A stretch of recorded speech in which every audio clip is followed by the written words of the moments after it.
Congratulations. Thank you. You're welcome. You seemed visibly shocked when your name was called. Yeah. Why is that?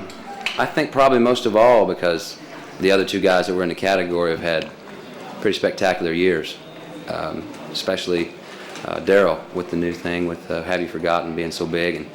And, they've also both been out for a lot longer than me. And I just thought, maybe it might take a little longer than this to actually bring one of these home. Well, both of them said, and you said as well when we talked to you before, that you guys would be happy if any one of the nominees in the category. Absolutely, yeah. Yeah, we spent a lot of time together, the three of us, and when I heard the nominations, I thought it was a big compliment to be considered in their category, and we have a lot of mutual respect for each other on a business level and a friendly personal level. So my hat goes off to those guys for everything that they've done, and I know they're going to bring several of these home too. Joe, how's it been to adjust to the rapid increase in success you had after the record? And can you tell us about any new plans that's caused? As far as changes to my life in this past year, I think the biggest change that is hard to get accustomed to is the time off, time spent with family or just relaxing. But I mean, it's well worth it. I mean, this is kind of what I signed up for, and hopefully I'll be busy for the next 20 years. But I think, what was the second part of your question again? What's the most exciting plan now that you've grown from that? I don't think we really plan too far ahead. This is kind of taken off on its own, really fast. So if we plan too far ahead, we may get above our plans, so to speak. So we just kind of take it, monthly. Every couple of months we'll step to another level. But right now we're going to do what we've done in the past year, and that's continue to tour with Alan and meet the fans, meet as many fans as we can. Congratulations. Thank you, sir. Peter. Daryl said to me the other day that he thought it was a cool category because everyone in it, in addition to being folks he thought were okay, everyone in it was at least half a foot in traditional country music. Mm-hmm. He thought it was unusual that all three nominees be kind of staunchly country. Yeah. Strange. It was a good category. Those guys, like I said, we're friends on we see eye to eye on business and personal level. So we all respect traditional country music, and I agree with Daryl. It's pretty good to see, all three of us traditional guys in there. It says something about a shift in the pattern in Nashville. That there's three up and comers. I don't know. That's kind of hard to tell. I mean, that's kind of up to the fans of what's happening in the climate of country music. I definitely think it's good that we got more traditional guys out there getting records played. I mean, that's cool. But country music's a big business, and there's plenty of room for everybody. So, like about what a whirlwind it's been, what about this summer? What's coming up for you? Touring, studio, collaborations? As far as the summer goes, we're going to continue to do like fairs and festivals and some of our own dates, and pretty much stick to the plan at the beginning of the year, which is work as much as we can, and we're gonna do that. I don't think this is gonna really change any of the plans that we've already had. Joe, a lot of people in our industry, which is radio, right here, think that everything is driven by the song, and you definitely produce the song. Okay. Thank you. Secondly, others in our business are saying you're the next Alan Jackson. Is that true? I can't answer that. I mean, if I could answer that, I'd be out there on a blackjack table. See in the future.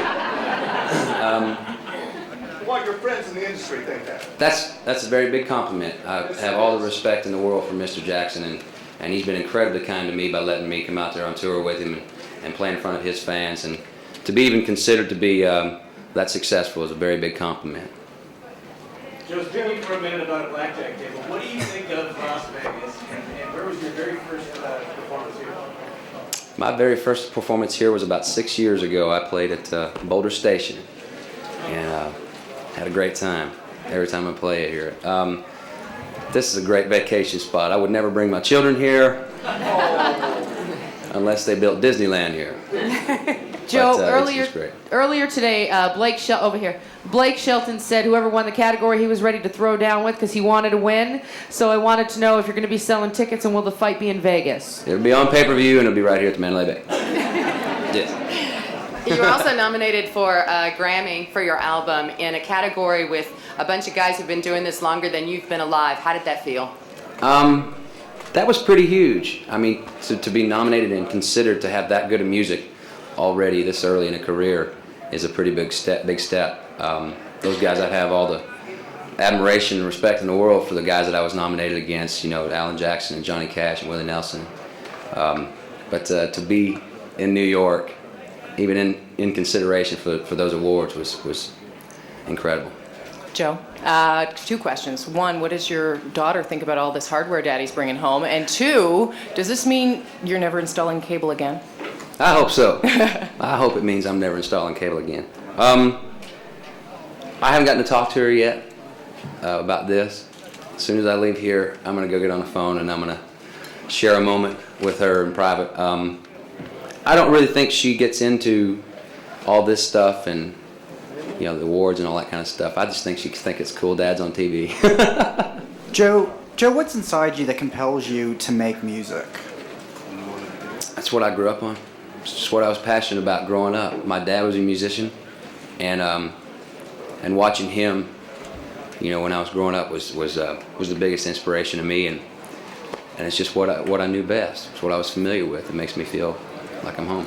Did your parents often push you to play music when you were younger? No, my parents never pushed me to do anything. They let me do what I wanted to do. Thank God that I'm here today. So how did you find music on your own? How did I find music on my own? I don't know. I think music just kind of found me. I just, you know, started playing in bands, you know, and went to family gatherings with my family, with my dad and mom and brother, and when they pull out the guitars, I always wanted to get in the circle with them and play with them guys, and just having that, born with that little bitty rock in there. Just grew up on it.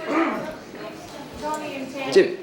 Oh, sorry. What's it like working with Tony and Tim? Do you feel any pressure because of who they turned out as far as superstars? Is that weird for you or is that cool? Does it make you feel like you gotta go farther? At first, it was enormously intimidating to be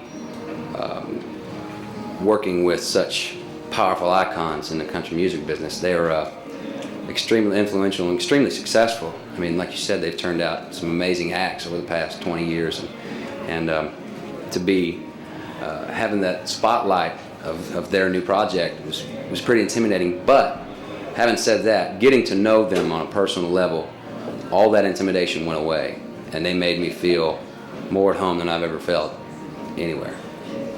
Developed quite a following. Well, she jumped in. And we all know what music means to your fans and your music means to your fans. I mean, everything.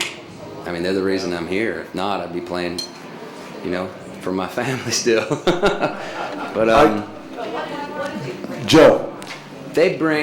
the fans bring, it's weird to talk about. They bring a motivation to do good. They motivate me to do well.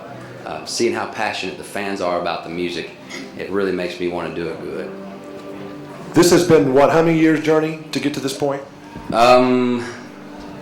Collectively, since I started playing music professionally, about 8 years. How would you describe the last 8 years? It's almost impossible for a new act to make it to where you are right now. Excuse me, my stomach's still in knots. The 8 years, the past 8 years have been kind of odd for me. I had a little bit of notoriety back in the mid-90s with a couple of videos out, and that gave me a taste of what was out there, what was to be had. I mean, I wasn't successful or anything, but it let me inside the business and see what I could be possibly doing.